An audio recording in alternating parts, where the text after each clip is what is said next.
becoming a disorder. So let's look at acute stress disorder.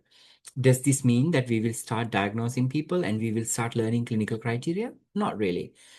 This is to gain a basic understanding of what are these disorders, what are some of the experiences of people who go through this kind of disorders, or sometimes conditions, because it might not necessarily fully qualify for a diagnosis, but at the same time, there will be difficulties and challenges. So let's start with acute stress disorder. So the acute stress disorder, as the word suggests, it's a trauma-related mental health condition that occurs shortly after exposure to a traumatic event. Right? This is usually the early stress response. Like I said, when someone just escaped from a accident, or when someone was in an accident but they were completely all right, safe in terms of physiologically, they are fine. Right? So acute stress disorder, acute stress, some kind of a stress, and then that makes them go beyond the baseline, the regulated self. Usually, acute disorder is usually within few days it should subside.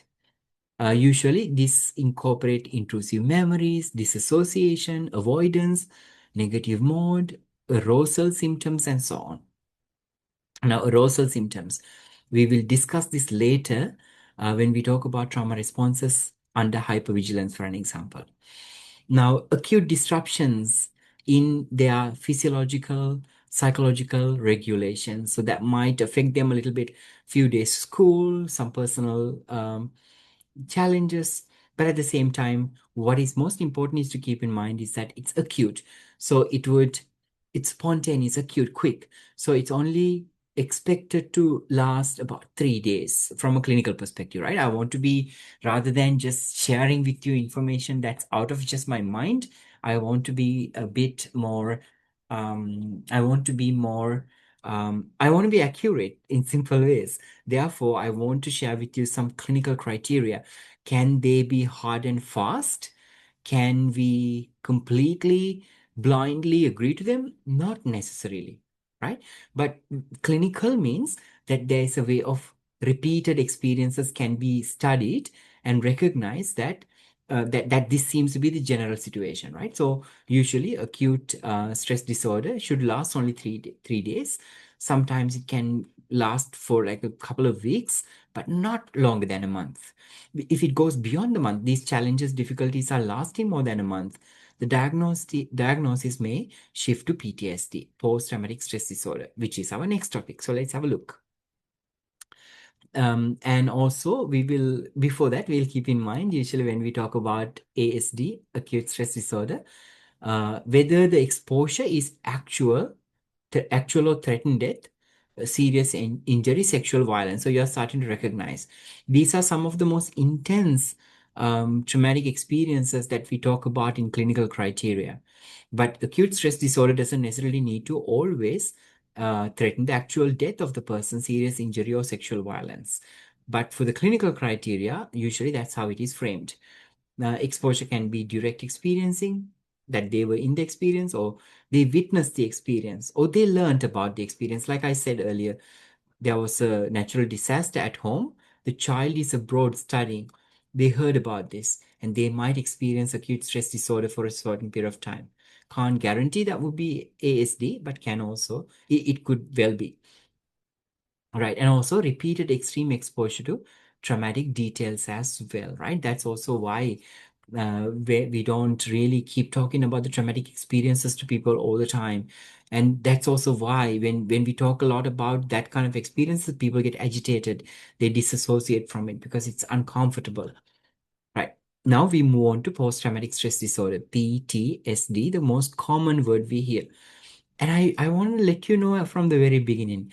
Very often we say PTSD, that people have PTSD or I have PTSD and things like that. But it's often mistaken that very often PTSD is very specific. It's because PTSD is when something terrifying, shocking, deeply threatening happens. And then our sense of self, our nervous system do not return to sense of safety afterwards, the baseline, what we call. because of this very specific experience. Now, here it can be assault, sexual violence, being in an accident, things like that, will have a set of challenges, difficulties directly being able to relate to that experience. We know that you are experiencing this because it's directly related to what happened to you just a few weeks ago, or maybe few months ago. So therefore, PTSD, post-traumatic stress disorder, means it's related to a specific direct experience that we can make the connection. And as I'm saying that, some of you might be learning that, oh, I was using the word PTSD, the abbreviation, wrongly. Because many of us who are experiencing certain challenges in life are not necessarily relating it directly to that one experience. So, for an example, I can't necessarily say the traumatic experiences, the trauma responses I experience are directly related to my grandfather's passing.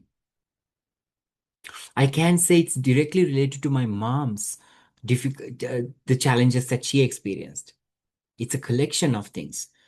If you feel or if you know someone's difficulties and challenges, if it can be directly pinpointed to one experience, then you can rightfully assume that it's PTSD. Can you diagnose? Can you confirm? No. Assume for yourself that it may be PTSD, right? In order for us to confirm that, we need a clinical diagnosis. And usually, what happens is that after this specific difficult experience, the body, mind feels like the danger is still present.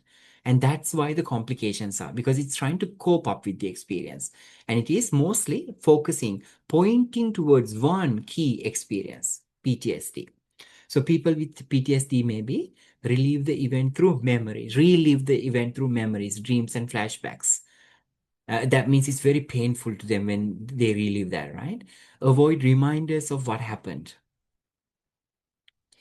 They don't want to talk about it, right? Constantly be on the edge, alert, unsafe. They may feel physically unrest, right? Maybe fidgeting, maybe scratching their head, maybe walking up and down, can be that, right? And then they also have very often struggling with sleep, focus, emotional connection. And also they might feel something changed in them. Like you may have heard, in literature very often here, after that difficult experience, maybe it's a breakup, maybe it's sexual violence, maybe it is death of a parent, death of a child, he is never the same person. She's never the same person. You heard this before for sure. So you're starting to recognize something about themselves, sense of self is impaired. They no longer have that same self autonomy they used to have, sense of self they have changed something about themselves, and very often it's visible, very often it's not serving them. Then we also need to keep in mind that PTSD in this case is, I mean, as we are looking at it, we are noticing that PTSD is not weakness or pathology. Pathology here means is that there's something wrong with them, that there's something clinically wrong with them. Not really. It's really what I said, trauma informs love. It's a survival response that stayed switched on because the body hasn't processed it yet. Body hasn't understood it. The mind hasn't comprehended it yet. Therefore, the body is safeguarding just in case if it happened again, because the intensity might have been very high. So the body is trying to safeguard. So you see, the trauma informs love. When we are experiencing PTSD difficulties, I understand that it's difficult. I understand it doesn't feel good. But we also need to keep in mind it's human condition. It's part of having the ability, having the opportunity, having the mm, possibility of experiencing this human experience. Is part of the human experience. It's difficult, yet it's not here to come and hurt us. It is here to safeguard us, to remind us that there's some calibration that can be done. Go to a psychotherapist, go to a trauma informed coach. That's what it's telling us. Or do your self care practices yourself, right? That's what it's telling us. It's not bad. Post-traumatic stress, sorry, CPTSD, complex, I think I just removed the C by mistake. Sorry. Complex post-traumatic stress disorder. We are looking at complex post-traumatic stress disorder now. So now then, what is the difference between PTSD? We clearly see the ASD and PTSD. Now we look at it at large. CPTSD as complex, it indicates we are hearing multiple, longer, and prolonged experiences. Like for an example, I said multiple experiences. My mom's mental illness, which she used to be, now she's very, she lives a very exemplary life. I must say that she's healed. She's helping other people to heal right now. And so the challenges I experienced did not just only necessarily come from the challenges my mom experienced. Because of my mom was challenged, my father was also an absent father. So therefore, that. And then since my mom was unwell very young, as I was very young, I had to take care of my mom. I had to take care of my sister. I'm saying this in a loving, caring way. I'm not complaining in any way. So I was a parentified child. I lost a major part of my childhood, for an example. And then, of course, my grandfather's death and how my entire family associated with it. So you're starting to recognize that some prolonged experiences, several experiences have come together. And that's what makes the post-traumatic stress disorder complex. It's complex that we can't necessarily even pinpoint at one thing and say, this is the reason why you have this challenge or the difficulty. Rather, it can be prolonged experiences, also several experiences can together. Now, what is most important is that you notice the key area of change that happens in a person who is experiencing CPTSD is the change in the person's inner world, sense of self, autonomy, and very often the challenges in personality. It affects CPTSD directly affects people's personality. When we talk about many personality disorders, very often we can find the root cause in CPTSD. Very often people who are having personality disorders also tend to have CPTSD symptoms comorbid, and very often they go together. So we notice that acute stress disorder is something that will subside after a little while, few days. And then we notice PTSD can directly relate to a specific experience. And there may be many different types of experience like disassociation, feeling a freeze, or not wanting to talk about the experience and so on. But when we look at CPTSD, we see that it affects the person's identity, personality, the autonomy, sense of self. It dysregulates who we are as people. So, in other words, there was a great question coming through last class. Summer asked us, so if all of these experiences happen to us, who are we? You see, if you have been exposed to CPTSD or we have had complex traumatic experiences, what it has molded us to be is not really a mold of our authentic self. And that is why there is uh, trauma responses, because it's telling us, it's reminding us every time we have a challenge, every time we experience, behave in a specific way, it's telling us this is not really you. Would you like to curate your true um, authentic self? Then work on yourself, then heal yourself, then regulate yourself. When you become more and more regulated, you are able to make the decisions, the right decisions. It enables you to create clarity in life. It enables you to love more. Frankly speaking, through my healing journey, if I have experienced so powerfully, healing trauma has enabled me to love so much. If you noticed why I'm here, it's it's 11:40 right now in Bangkok. Is it 11:40? Yes. No, 10:40 now. Yes, 10:40 now. And this session will go on a little bit, and I won't be able to sleep immediately after that. For me, this is an act of love. This is an expression of love. The reason being, I see how important this is, how valuable this is. This is the legacy that I want to leave.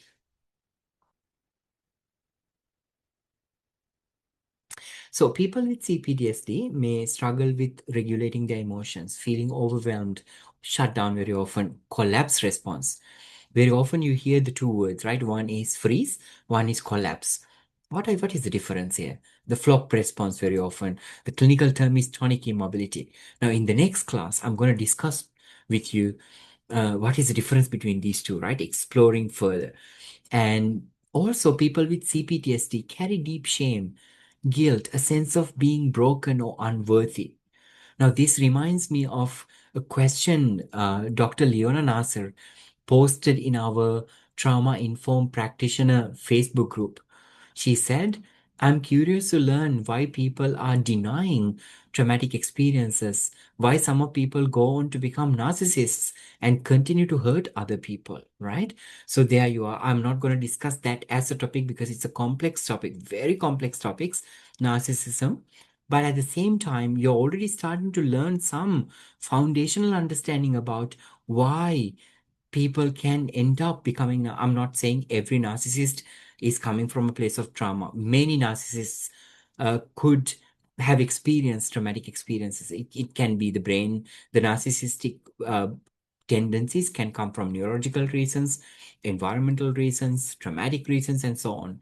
So but if it is traumatic, then you are starting to already gain some understanding how much of little control people have, how unconsciously they are driven, how unauthentic they are, how much they are deviated from themselves. They will not be able to trust others. They will not feel safe in relationships. They would feel disconnected from themselves or unsure who they are. There's a lot of human souls walking this earth really without knowing who they are. Maybe because that's lack of reflection, or maybe because they have experienced difficult challenges in their life. And also live with constant sense of threat, even life is stable. Right? Once one of my clients called me from Maldives in a beautiful resort, crystal clear blue water. She called me and said, Fernando, I am in my honeymoon. I tried to relax, rest for 2 days. And now the third day, I opened my laptop and I started working. I ask, why is that? Because I feel this guilt and shame when I'm not doing something. It feels like almost I have forgotten how to rest. This is what I'm longing the most. This is what I'm yearning the most. Yet it's exactly what I can do. How about you? Do you ever feel that you can rest? Do you feel like that there's a deeper guilt, shame if you spend time with yourself, for yourself?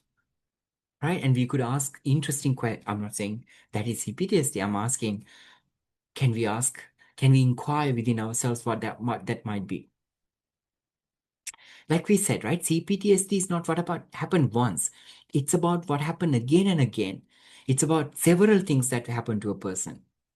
So the person learned to survive in an unsafe environment by adapting their emotion, identity, and relationships. And in one of the previous sessions, I also mentioned that when we have had extremely controlling, authoritarian parents, demanding parents, perfectionist parents, we learn how to adapt.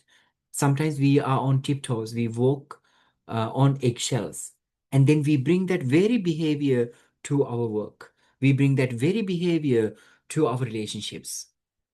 And if you are an executive coach, if you can see the client is tiptoeing around their superiors, managers, where might that be related for an example?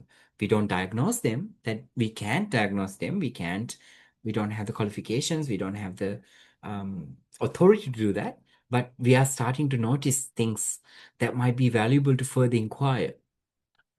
So you are noticing that they adapt their identity. That's the danger. That's when we deviating from our true essence and embody this mold, the mold that was created by the challenging experiences that we had. The identity is impacted. So when we truly speak about trauma, when we say trauma, PTSD, What are the words we use? We say fight flight response, amygdala hyperactivity, hypervigilance. Very nice sensationalized words. But yes, they are absolutely important.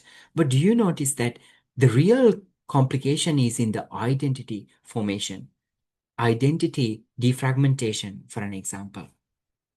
So it is much more complex than fight and flight response or hypervigilance. They often come together with the identity um, changes. So we are also not noticing that CPTSD is also not a character flaw. It's just what happened to us. And what is important is not allowing it to define who we are, not allowing these traumatic experiences to define put us into the mold, because this mold is a long-term survival adaptation. So I don't want to leave this conversation without saying that with safety, compassion, consistent support, they actually can rebuild their their sense of self. They can re-regulate themselves. They can look at the bigger picture, see the opportunity of post-traumatic growth, see the opportunity in truly having full control over becoming who you are. Now, of the clinical scientific topics, if I'm to share my personal belief and opinion, very often we ask, who are we? What are we doing on this earth? What is my purpose? What is my calling? We very often ask that. My understanding is that our purpose is to recognize that our grandparents, our intelligence of our grandparents, ancestors handed over their difficult experiences to us because they wanted us to be safe. So we were born with some difficulties. Maybe childbirth was difficult. Maybe while mom was pregnant, during the pregnancy, there were difficulties, challenges. And we couldn't control any of this. We were born with it. And then we were given a lifetime of about 70 to 100 years to truly create who we want to be, who want to really find out what is my authentic self. Who do I want to truly become beyond my trauma responses, beyond the unconscious controlling?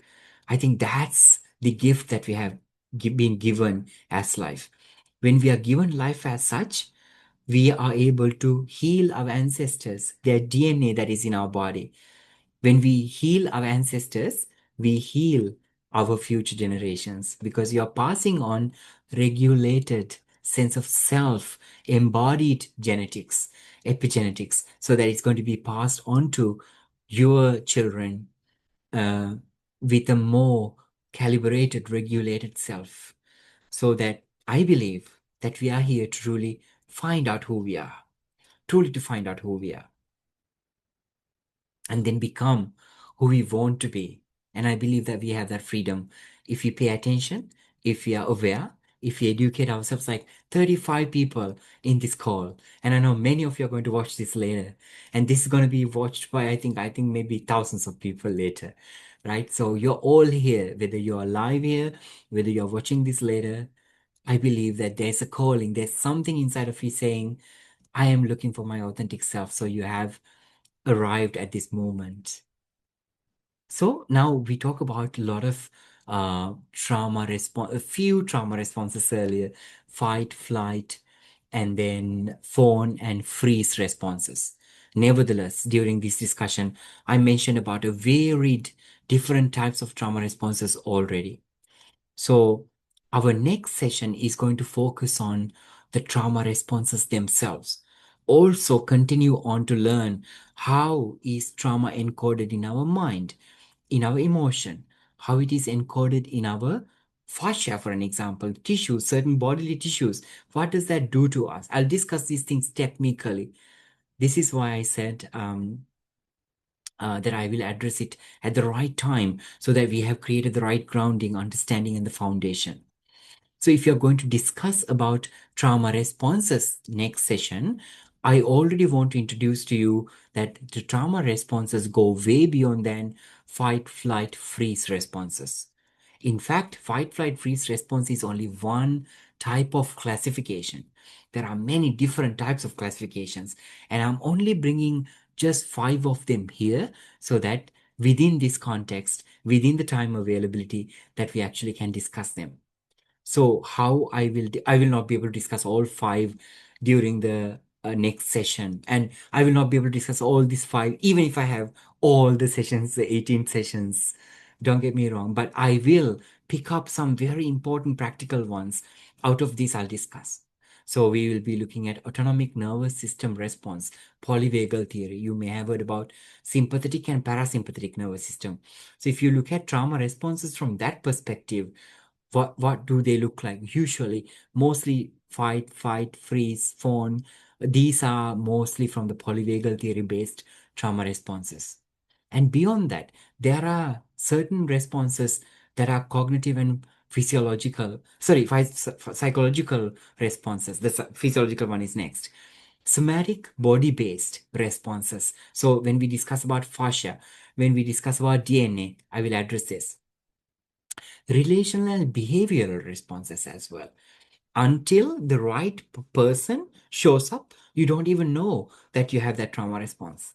It's only triggered by that specific type of person.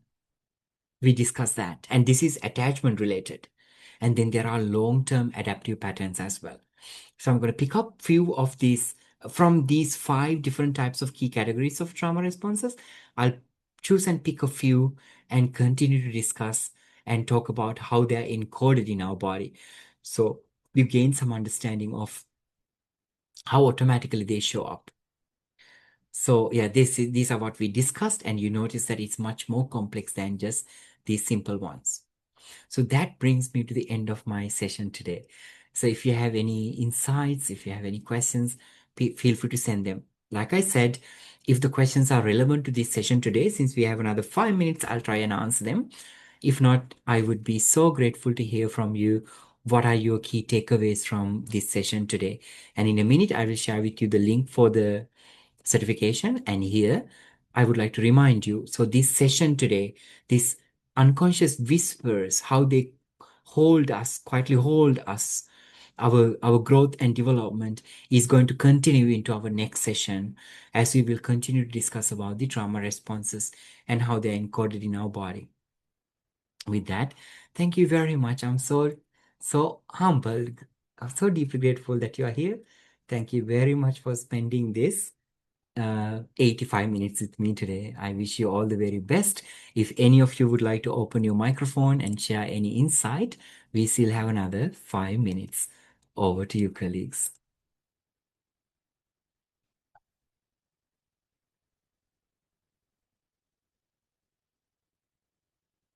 You can raise your hand digitally if you would like to speak. Yes, Raimonda, I would like to invite you to speak. Please forgive me because my Zoom is somehow very slow today. Oh, now I can. Okay, Raimonda, you can unmute yourself now. Yeah. Hi, Fernando. Hi, It was Raimonda. very interesting and it was kind of scary because it looks like I can relate myself to all of the um, disorders. And, when you're talking about especially CPTSD, feels like most of the people have that. Am I right? Or it's just like Oh, just like the people that I'm working with? yes. So you might see the some tendencies, right, of certain like, so we did not necessarily look at the diagnostic criteria. So we can't necessarily say that you might see certain aspects, tendencies in these areas, but it does not qualify in any way for a clinical diagnosis that has a very strict criteria.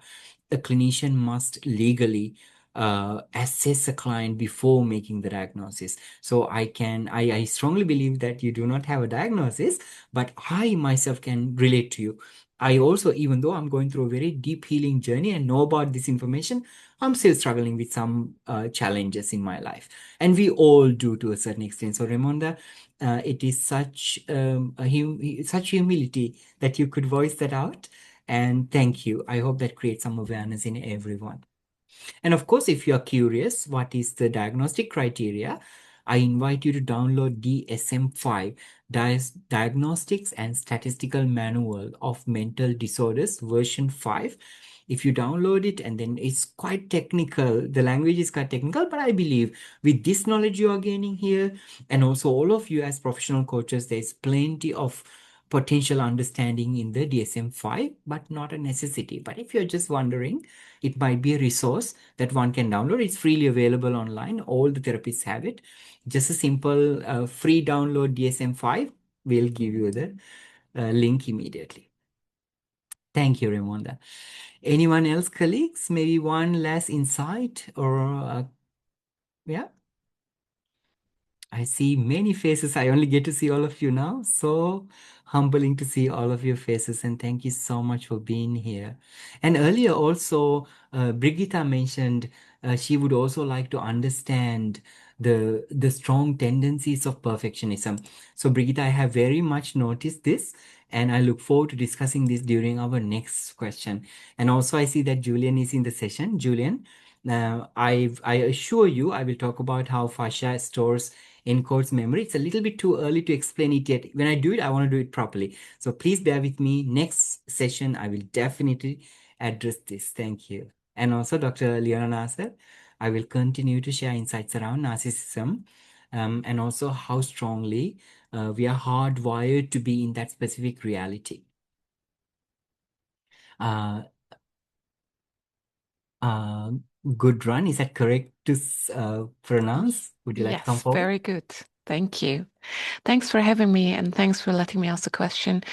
I found it very interesting what you said about the areas in, I think you said prefrontal cortex that are shared for reflection, but also could be triggered by that reflection if you have experienced trauma.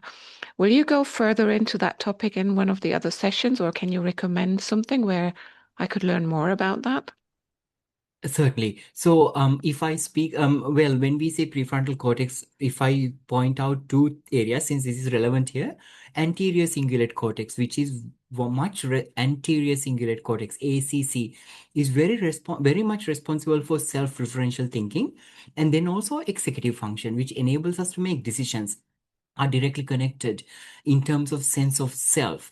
So when the sense of self is disturbed is when we need to really clarify whether it is something for coaching or whether it should be for therapy. Because if it is for coaching, it cannot be coaching because our process is self-reflection, and we should keep the client away from self-reflection and use other therapeutic techniques to help them.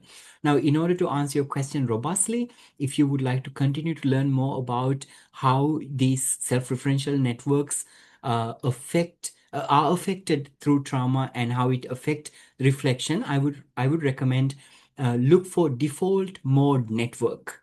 Default mode network. It's a combination of other parts as well. Like for an example, posterior cingulate cortex, which is the part of the brain that connects with the environment. Anterior cingulate cortex processes self-referential thinking, and is directly connected to the mid part of our brain, which is posterior cingulate cortex. It processes our environmental understanding in relation to who we are. So the best topic for you to continue to learn about is default mode network. We usually call it DMN, not just only the prefrontal cortex. It's a bit more complex than that.